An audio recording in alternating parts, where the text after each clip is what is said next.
Prisma is an open source tool that makes it fun and safe to work with databases. Writing SQL is not an ideal abstraction for modern web development.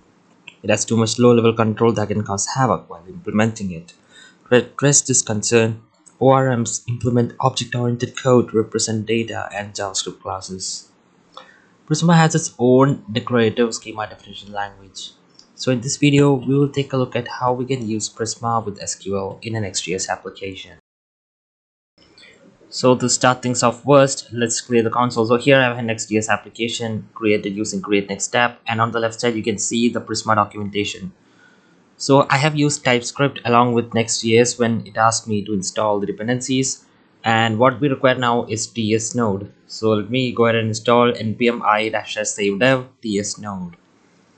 We need that for our declarative schema definition language that we mentioned earlier. Okay, so after that, let's install Prisma by doing npm install prisma -save dev, and it'll take some time, and don't mind, it will install without any hassles. And here let's say npx prisma init database, so data source provider is SQLite. So we'll be using SQLite, and here you can see the Prisma directory schema.prisma file is created, and we will be writing our what do you call this declarative schema, what we want. So let's go ahead and create products, right? So this is just an example of how we can create a product. So what this creates is basically a table, and I would say I want a string that by the name of ID, and I would say it'll be the ID unique identifier, and I'll be saying it to be at default UUID. I would need some other fields as well, like name, description, which will be strings. So I mean, at the end of the video you will see how this translates into SQLite database table structure of SQL at the end of the video. So this is how we will write the schema. So as you can see, this is a very declarative and type safe kind of way to implement database tables, right? So very friendly, you don't need to write any low level logic code at all. So this is a very straightforward and easy way. So if you need date time, you can give it a type date time, and at default you can say it to be now.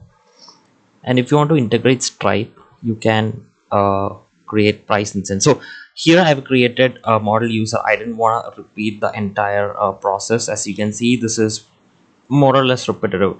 But if you want a foreign key, like if you want to say that the order belongs to a particular user, you can say user of type user, and you can specify at relation fields, and you can say user ID references ID from the user model, and you can specify what will happen if we delete the order. So cascade is basically saying if we delete the user, the order will also disappear, right? That is what is the meaning of giving cascade. So let me go ahead to the user model, and let me reference order of type order array. So this is the only thing that we need to specify. So this is basically like creating a foreign key which references the other table, just like we do in SQL. So if you don't know what foreign keys and the basics are, you can just go ahead and revise some. I mean, it's pretty basic stuff. So let me copy paste, and I want to create the references for the product as well, because in orders we will always have products. Let me rename user to products, and let me reference the ID from the product model and product ID as the fields, and on delete will be cascade. Let me go ahead and change that to restrict. So which means if I delete the order, I don't want to delete the product, right? And if I delete the product, yeah, vice versa. And let me just create order of array of order in product.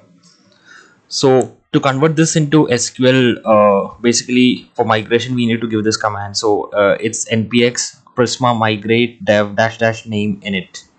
So what this does is, let me just go ahead and execute this command in the root, and as you can see, this command is running in the background. Since this it'll be finished quickly, let me just fast forward. And as you can see, in the migrations.sql folder, inside the migrations directory, you have the table definitions. Everything is created for us. See, this is magic. This is the magic of Prisma. or of ORMs in general, and what it provides a really type safe declarative schema language for database abstraction, database modeling, and you can also do database operations in it, which we'll explore in another video. So this is an introduction to Prisma. Hope you liked it.